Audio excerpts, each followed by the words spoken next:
From the King James Version, Luke the 5th chapter, verses 1 through 11. And it came to pass that as the people pressed upon him to hear the word of God, he stood by the lake of Gennesaret and saw two ships standing by the lake, but the fishermen were gone out of them and washing their nets. And he entered into one of the ships, which was Simon's, and prayed him that he would thrust out a little from the land. And he sat down and taught the people out of the ship. Now when he had left speaking, he said unto Simon, Launch out into the deep and let down your nets for a draught. And Simon answering him said, We have toiled all night and have taken nothing. Nevertheless, at thy word, I will let down the net. And when they had done this, they enclosed a great multitude of fishes, and their net brake. And they beckoned unto their partners which were in the other ship, that they should come and help them. And they came and filled both the ships, so that they began to sink. When Peter saw it, he fell down at Jesus' knees, saying, Depart from me, for I am a sinful man, O Lord. For he was astonished at all that were with him, and the draught of fishes which he had taken. So was also James and John, the sons of Zebedee, which were partners with Simon. And Jesus said unto Simon, Fear not, from henceforth thou shalt catch men. When they brought their ships to land, they forsook all and followed him. The grass withers, the flowers thereof fade away, but the word of our God shall stand forever. You may be seated in the presence of the Lord.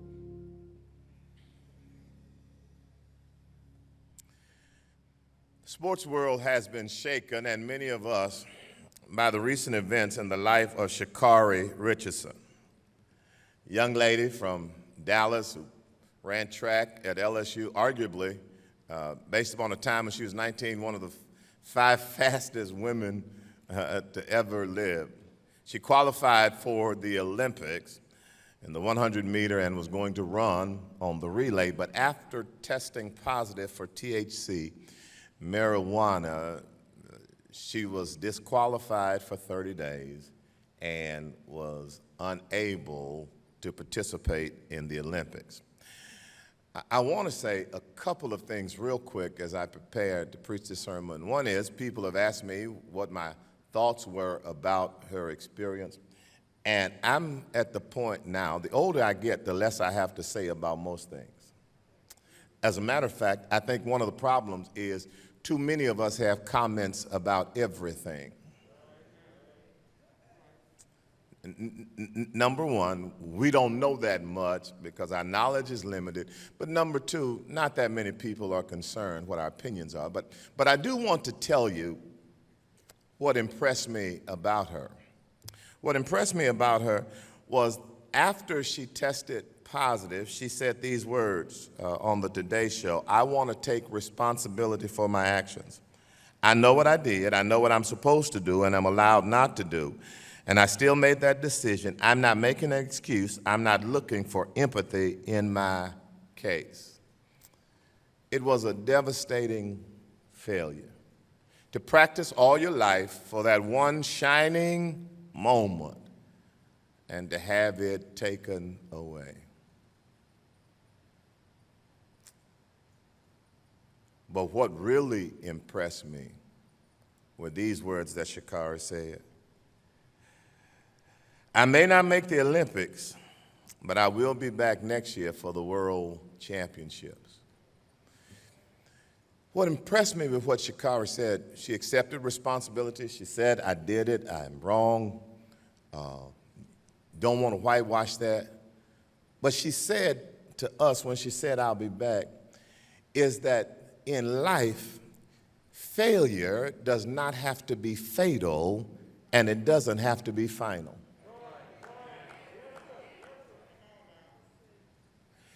That in life, when we go through failures, they can alter our future, but they don't have to abort our future.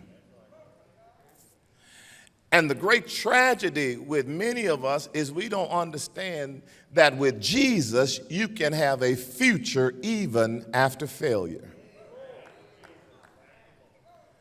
I need to say a word. There is a term going on, they call it cancel culture, that says when somebody messes up, we just cancel them, we write them off. I don't know what the culture is doing. I'm not an expert on zeitgeist, the mood, but I do know this, that the church has to be careful because for a long time the church has had a cancel culture. In the church we got to be careful because if we're not careful, the church stands right on the edge of being an entity that shoots our own wounded.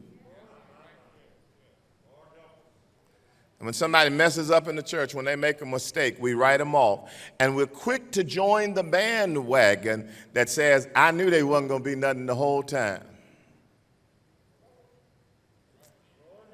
I've come to tell you that we serve a God who offers a future after failure. And I don't know who I'm talking to. I don't know who the devil has told you you've been written off. I don't know who looked at you funny in church. I don't know what broke your heart that made you give up on the church. But I've stopped by to tell you that with Jesus, you can have a future even after failure. The amazing thing about God is that when God looks for a vehicle to use, he's not like us. God does not go to the showroom to find brand new with all the gadgets. That when God gets a vehicle, he goes to the salvage yard to pick up somebody who's already been in a wreck. I think that's what the lesson today of these fishermen teaches us. When Jesus is picking his first disciples, it is that failure does not have to be final, and it does not have to be fatal. And God offers us a future after failure. When we look here in this 5th chapter of the book of Luke, Jesus is coming. His ministry is taking off. As a matter of fact, we're about to watch him pick some of his first disciples. Ministry is blowing up. In the 4th chapter, we saw him heal Peter's mother-in-law. The reputation is growing. The crowds are pressing upon him. That's a word you will see often in the King James. They're strong. And it gets to the point where Jesus says, now all these people are here. But when Jesus comes, he says to Peter, let me get on your boat and launch it out. Because I've got something I want to say. It's interesting to me. What's interesting to me is Matthew Henry says that Jesus takes Peter's boat and turns it into a pulpit. He takes a fishing boat and makes a pulpit. Matthew Henry says that every fishing boat isn't a pulpit, but every pulpit ought to be a fishing boat.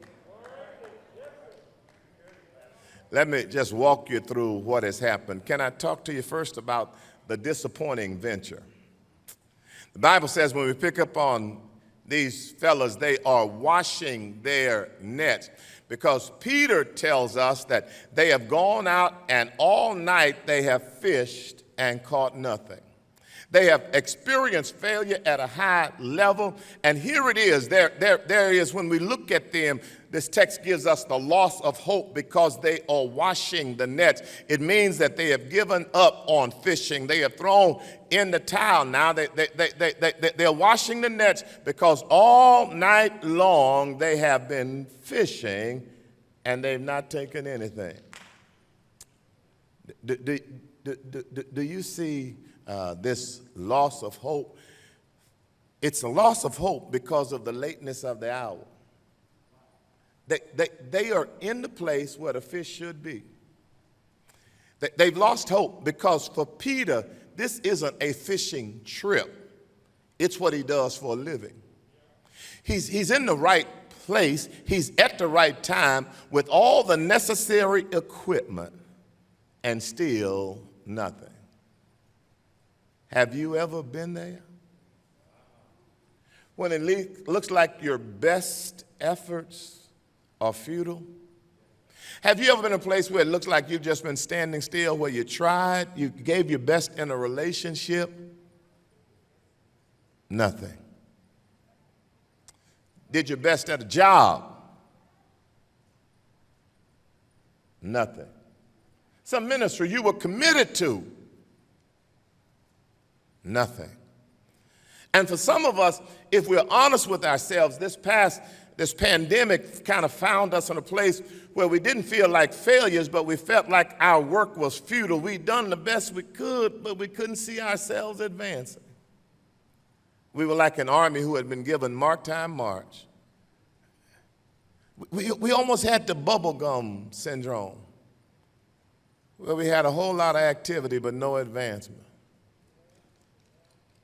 No matter how much you chew gum, when you get finished, it's going to still be in the same spot where you started.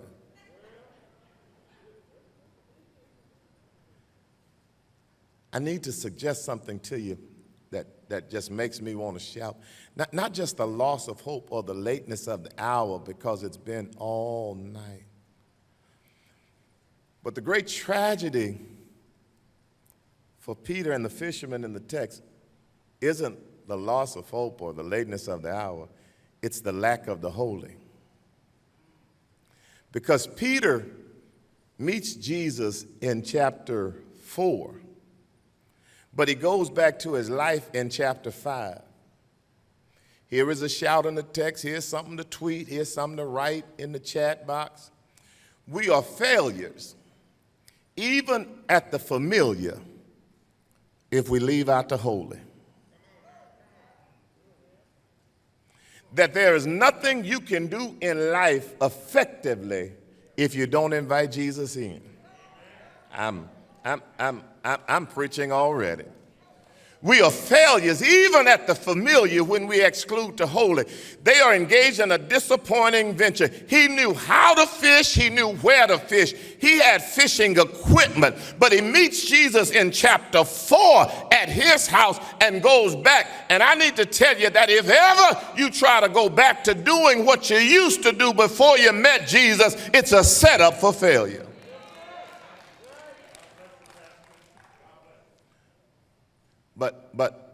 But in the midst of this disappointing venture, they receive a divine visitor. Because they had the night and nothing, but thank God for the master and the morning. Here is a shout. Jesus knows how to come where you are. And I don't need everybody, but I wish I had somebody who would testify that Jesus knows right where you are at your place of brokenness. He comes to where the people are. They are on the seashore. They are here. They have been all night fishing and caught nothing, but Jesus knows how to show up in the morning. And I need to suggest to you that the good thing about Jesus is you don't have to step up your game. You don't have to dress up. Jesus knows how to come to you on your level, and he will come to you at your level so he can move you to the next level. See, here is the wonderful thing that the pandemic has done. It has made us go. Here's some history. Whenever the church has been her most effective, it was at a time when she couldn't stay in one place. Check the biblical record. Whenever God's church has really done great work, it was when they were in a time of challenge and they had to move out. You act like you don't believe me. That's what James says to those of you who are in the diaspora. That's what happened with the church in Acts. They were under persecution and they moved out. See, here's what the devil doesn't understand. I was riding with a friend of mine. He was drinking coffee and he was telling me about coffee. I was sharing with some people today. I don't drink coffee. When I was a boy, they told me that coffee would make you dark, and I didn't need the help. Come on, talk to me now, y'all. My wife likes coffee, but it's obvious that she's attracted to the dark. But anyway, I was riding with my friend, y'all, and my friend is drinking coffee, and he says this about this coffee. He said, these coffee beans are amazing things. He said, the more you grind them, the stronger the coffee gets. Let me push rewind, because somebody... He said these coffee beans are amazing things because the more you grind them, the stronger they get.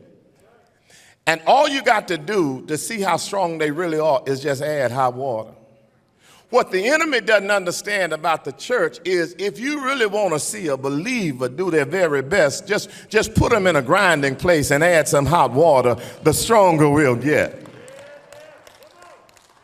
Here it is. Jesus goes out to the lake, and the danger with the church is we spend so much time fishing in the pool of the saved that we don't understand God has not called us to move people from one church to another. That our target audience is never somebody who goes to another church. Our target audience are people who are by the pools of life who have never met the Savior. He goes to the place, but watch what he does. Even after he goes to this place, watch his position. He says to Peter, now let me get on your boat. And with the authority of a sovereign Lord, he says, now launch me out. Here it is. If you're really going to win people, you got to go where they are. But you can't go and be like they are. You got to go where they are, but he says set a distance. One of the troubling things with me, and you've heard me talk about the church has to balance between being raw and being real, is we like to put too much of our business out. I thought that would be quiet. We major in letting folk know just how bad we can be. But whenever you major in letting folk know all of your business and how bad you are, that's not a testimony about God. That's some dry bragging about you. Preach, Delvin, Atchison, if you got to do it by yourself. He says, set a distance between me and them. Set them out. As a matter of fact, he says, take me out. What we do as believers is we go where people are, but we set a distance so they can see what it is they ought to become. You don't have to outdrink and outcuss the lost. No, what you need to do is try to be some kind of an example of how they can become better. Instead of you taking up all of their habits, maybe you ought to invite them to take up some of yours. He goes to their place, but then he changes the position. Master comes in the morning. He comes while he is here. You can read the text. He says, set them out. But here's what I like about the Lord, y'all. It's amazing to me. When I told you what Jesus does, Jesus meets us at our level. Watch his provision. He goes there, and here is what happens. Jesus understands that the people need preaching. So he teaches them. But Peter needs some practice. He needs practice of the fact that Jesus is who he says. So he says to Peter, he says to the people, let me teach you. He says to Peter, let me show you. He has him to throw the net so that Peter can understand the kind of God that he has. I'm going to shout when I think about the fact that every time God gives us a test, Miss Amanda, most teachers will give their students tests so they can see what kind of student they got. But here's what Jesus does. Jesus will give us tests so the student can see the kind of teacher they got. And he comes and shows to the people the preaching, but he says to Peter, let me show you and your partner some practice. And when they throw out the net, they bring it back in. Here is the shout in this text. The shout in this text is not even just the position or the place or even the provision. We get excited because there is the promise of the morning. Every time you read about morning in Scripture, it is a hope. You remember when Jacob wrestled with God. God said to him, I got to go because I can't be here in the morning. I wondered what was the issue with morning. If you've been fighting all night, you fight a little while longer. You see, God can't fight with us because he made some promises to us about the morning. He says that weeping may endure for the night, but joy got to come in the morning. He promised that his compassions would not fail, for his mercies are new every morning. What God says to us is that if you make it to the morning, everything will be all right. And if you are here this morning, it means God has given you another chance. If you can just hold out till the morning, if you can just make it through the night, if you can just hold out, everything will be all right. And I don't need everybody, but I need about 13 people up in here to testify that you know what a dark night feels like, but you know what it's like to have Jesus show up in the morning. Anybody here ever had them show up in the morning? I mean, you spent the night worried about this and worried about that, and in the morning, if he didn't make the load lighter, he made your back stronger in the morning. You ever been worried over something, you didn't know how it was going to work out, and when you got there, God had already worked it out in the morning? You ever cried all night and you wondered what God was doing, and God showed you that just because I wasn't making noise didn't mean I wasn't working while you were moaning. I was moving. I've already worked it out in the morning. I wish those folk would tell you, those ladies would tell you, that we saw him die. We saw him die. He was graveyard dead, and we went by looking for him, but in the morning we saw where he used to be, because he was risen, as he said. Here's a final word. Here's a final word. This text says a word about a disappointing venture, the night and the nothing. This text says a word about a divine visitor, the master and the morning. But this text says a word about a developing vocation, about the nets and the nevertheless. It's in the text. I'm not even making it up. When you read this text, first of all, you got to look at Peter's sincerity. Here's what I like about failure, is that if you're willing to admit it to God, God can do something about it. Watch what Peter says. Jesus says, launch out into the deep so you can drop your net. Peter said, no, wait a minute. We've been fishing all night, and we've taken nothing. Here it is. My pastor used to say to anybody you can't shame, you can't help. And one of our problems is we want to major in acting like we got it together. And that's all right for you to do in front of me. But if God is going to help you, you got to acknowledge that you need his help. And you got to be careful. So Peter says to him, we have failed at the familiar. We fished all night and we haven't taken anything, literally nothing. And you're going to tell us to come? But Peter moves from this, and watch what he does.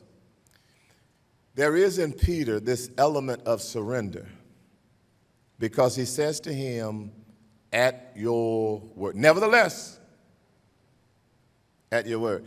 Now, I've been around Marvin Harris long enough to know something, that fishermen don't like to take advice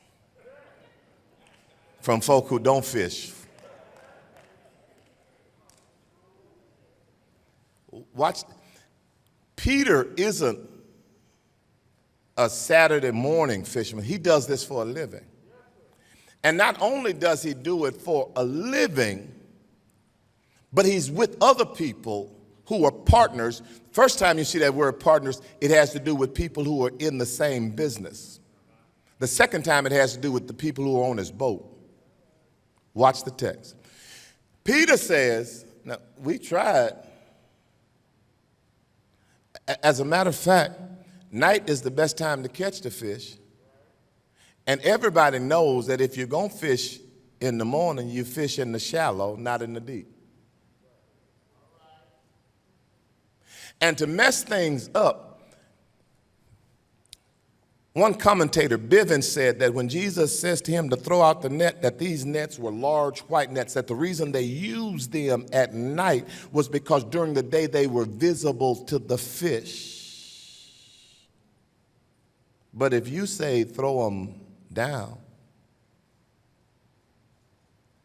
am I the only person who God has ever given some directions to and you wanted to say, are you for real? I mean, God ever asked you to forgive somebody and you told him like me, no, they don't deserve forgiveness. And then he said if they did, it wouldn't be forgiveness.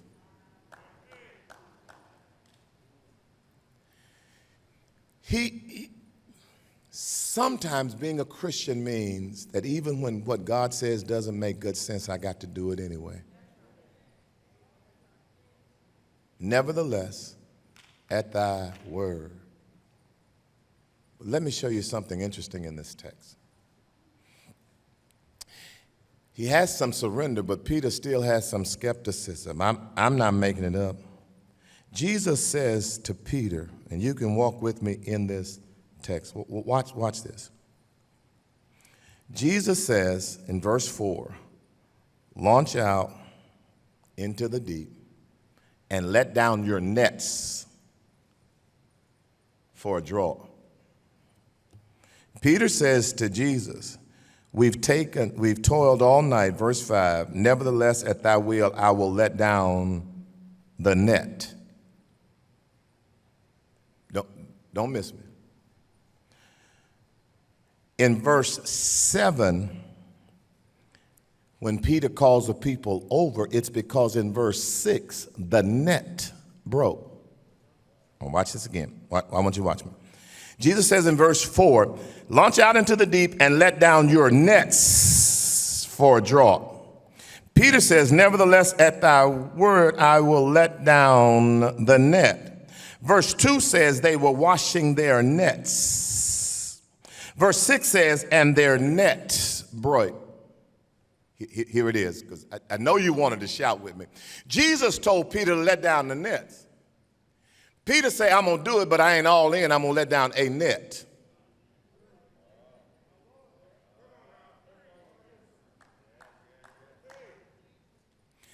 And here's what I like about God. God will bless even a little faith.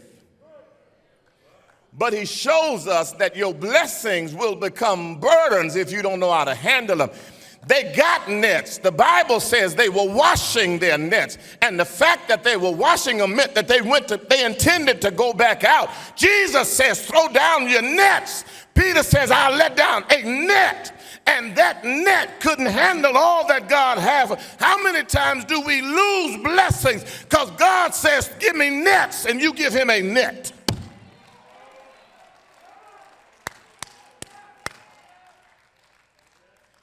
If you want him to bless us. Westside, if we want God to do something, we don't need a net faith. We need some nets faith. Faith that steps out even when we tried it and it didn't work. If Jesus said it. I wish I had some nets folk in here who can say, I'm all in. I'm throwing it. I'm throwing in. Here is a shout in this text. Y'all, here is a shout. If believers could get to the point where we understand that we are not in competition, but we are comrades, we are confederates, we are partners with other churches. Watch what Peter does. Peter has some folk on his boat, but when the Lord blesses Peter with more fish than his boat could handle, Peter put some fish on somebody else's boat. We are not in the business of taking fish from other folk. We are in the business of saying Westside's worship ain't for everybody, but if you don't like it here, we want you in the kingdom. Find a place you like. Because let me tell you the thing about fishing with nets. When you fish with nets, you catch all kind of stuff. When you fish with a rod and a reel, you can shoot for bass, or you can shoot for catfish, you can shoot for crappie. But when you fish with a net, whatever comes in, and it may be that what you bring in ain't for your liking, but don't turn them out. Peter called the folk on. It's some more boats out here. And Peter says, you're in the same business that I'm in. I want to put some fish on your boat. The goal of Westside isn't just to fill this church. We are about the business of filling the kingdom. And if somebody joins on Westside Worldwide and they live in Houston, we can find them a church there. If they live in College Station, we can find. If they live in Virginia, we can find them a church there. If they live in Dallas and we ain't their flavor, we can find them a church. We got enough fish to put on somebody else's boat. I'm through. I'm through. But I need to say a word about the sovereign Lord. But I said a word about his skepticism, his surrender. I said a word about his sincerity. Now let me say a word about the sovereign. Jesus says to Peter, when Peter pulls up his net, his boat is about to sink. Here's a shout, y'all. They fished in the same place. Jesus just said, cast your net. The Lord is so sovereign, he knew where the fish were. But he also knew where to tell them to be. Here is the thing. Peter didn't know, but Jesus did. And when we start fishing, we act like we got to have all the ideas. We're getting ready to go back in church, and we keep trying to act like, oh, we figure it out here. Sunday school meets here, church meets here. Oh, God. Listen, we don't know, but Jesus does, and we work for him. Y'all ain't going to shout with me. I don't have to be smart enough to know all the answers. I know the one who wrote the book. I don't have to know the answers. So he says to the fish, get in the net. From same place, they fished at a better time. You're going to see the net. Peter had more than he could handle. Here it is. My pastor, A.C. Stapleton, some years ago we were talking. He was telling me he had gone back to his high school reunion in Ennis. Graduated in 1965, and he telling me about a man there named Richard Johnson. They won the state football championship his last year, and Richard had scored the winning touchdown. But that's not how the story started. Richard had been called by the coach to come in, and he fumbled the ball in the state championship. Imagine how the team must have looked at him. Stapleton asked him, said, man, what was going through your mind? He said, I was hurt, I was sad, I had let the coach down. He said, but when he called my name, late in the game, I knew he was giving me another chance. Here is my exit. Two things I want to leave letting you know about God. First of all, I want you to know he's the God of another chance. That your failure does not have to be final. You can have a future because God has been calling your names. You fumbled the ball. Yeah, you messed up bad, but he's waiting to put you back in the game. He's calling your name because he's the God of another chance. I see you looking at me and say, Pastor, I heard he was the God of a second chance. No, I used up my second chance about 14 minutes after my first chance. As a matter of fact, I've messed up so many chances, I don't even have a record. But the good news is that whatever number you're on, he's the God of that chance. That you cannot fall so low, you can't mess up so much that God won't give you another chance. I wish I had some people in here who understand that before they knew about saving the world, God was already in the recycling business. Because somebody here messed up. Somebody here had your name written off. Somebody here had your friends give up on you. Somebody here had church give up on you. But the God we serve called your name, and he has given you another chance. But there's something else I want you to know. He's not just the God of another chance, that when he gives you another chance, that when he blesses you, he becomes the God of more than enough. Thanks be to God for a God like ours, who in the midst of Peter's skepticism gave Peter more fish. Even when Peter had failed, God gave him another chance, and God gave him more than enough. I don't need everybody, but there ought to be somebody here today at the Westside Church who can testify that when God gives you another chance, he'll make you better than you were before. Is there anybody here who can say, I'm a witness that he'll give you another chance, that he will pick you up and he will dust you off. He'll put your feet on solid ground, that when they write you off, he'll write you back in. When they turn away, he'll come get you. Somebody listening to me, you've been ready to quit, but God will give you another chance right where you are, right today, just as you are. You can come to him and he will. He will. He will give you another chance. I don't know who I'm talking to. I don't know who this word is for. Somebody listening to me, you used to be committed. You used to be committed to church. Something happened, and sometimes life just got in the way, and you just kind of strayed away.